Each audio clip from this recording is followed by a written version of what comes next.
Abigail is with us in Dallas, Texas. Hi, Abigail. How are you? I'm doing good. How are you, Mr. Ramsey? Better than I deserve. What's up? I was calling because I needed some assistance in trying to decide how to get out of debt. I am currently, it's really embarrassing, but I have $429,000 in student loan debt. Good Lord. Are you a doctor or a lawyer? Unfortunately, neither. I am a pharmacist, so I don't know if that really is a must. Why did you spend $400,000 to become a pharmacist? Yeah, I know. Well, it was actually a private school, and then the interest because I graduated 5 years ago, and the interest just I think it's like 7.25. So what are you making, like 120, 130? Currently, yes, 120, and then my husband makes 90, so together we make 210 before taxes.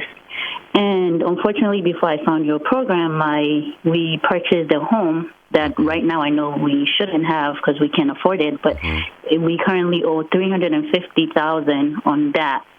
So our monthly mortgage is $3,100. What's it worth? Right now, it's worth it's estimated $425. Okay, so you didn't put anything down. Do you have any money saved?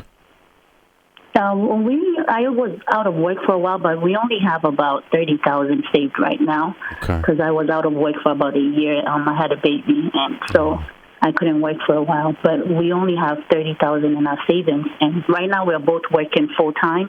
So we're estimating to make about $210, but for the year. Yeah. And I was just trying to figure out which loan, how to really, if I should refinance the student loan for lower rate, or just pay off the house, and then I'm really not sure. I don't know how to. If you were to go to your doctor for a checkup, and you sat down with your doctor, and he said, "Hey, Abigail, I got really bad news. You got cancer."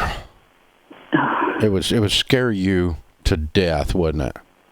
Oh, yes. And then he would say, but I think we can save you if you do these three things. It's going to hurt. It's going to be really radical, but I think we can save you.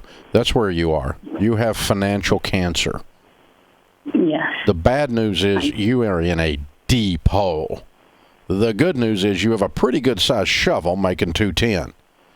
But you guys are broke people, and you need to start living like broke people. You've been living for 5 years like you make money. You don't make money. You are broke. Yes. And you're going to have to do what the cancer doctor says, or you're going to die.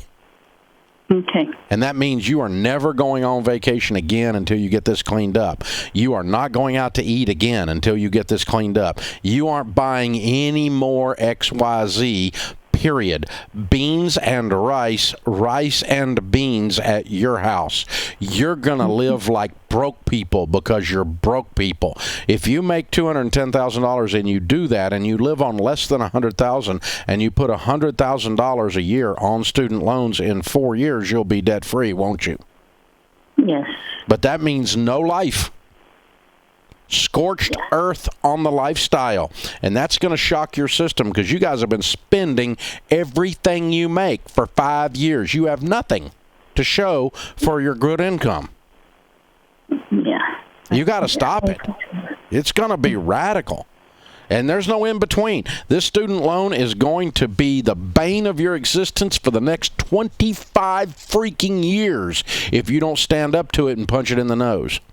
You have got to get scared enough to get radical. Are you? Oh yes, I was thinking if we should sell the house. It doesn't have any equity. Okay. It doesn't do any good to sell it. It's not your problem. Your problem is you guys spend everything you make. Yes, yeah. You have $30,000 to your name. What do you owe on your cars? We don't owe any. We don't have any credit cards or any car debt. That's the only good. thing is the home. What are your cars worth? Oh, I got my car back in 2012, and it's a Hyundai Sonata. It's already paid off. So honestly, I don't even know how much it's worth. Yeah. What's his car worth? His car, he just bought it. It was an old car. I think it's about $5,000. Okay. All right. So you're not driving fancy cars then? Oh, no, not at all. Good. All right. Let's get on a tight budget on every dollar, and the two of you sit down tonight, put the kids to bed, turn off the TV, and look deeply into each other's eyes and say, the worm has turned. We're about to change our lives. If you'll do that, I can show you how to walk out of this. But you can no longer screw around with this. It's not going to the Lone Ranger's not coming, the Calvary's not coming, the John Wayne is not coming, he's dead. You have to fix this. You caused the problem, and you have the income to fix it. But you're going to have to get radical. And the more radical you get, the faster you'll get out. The deeper you cut, the more money you throw at these student loans, the faster you'll get out.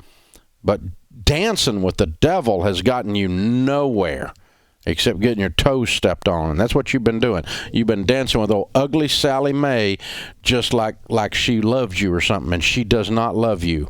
She wants to ruin your life and is in the process of it. Thanks, Abigail. I hope that helps you.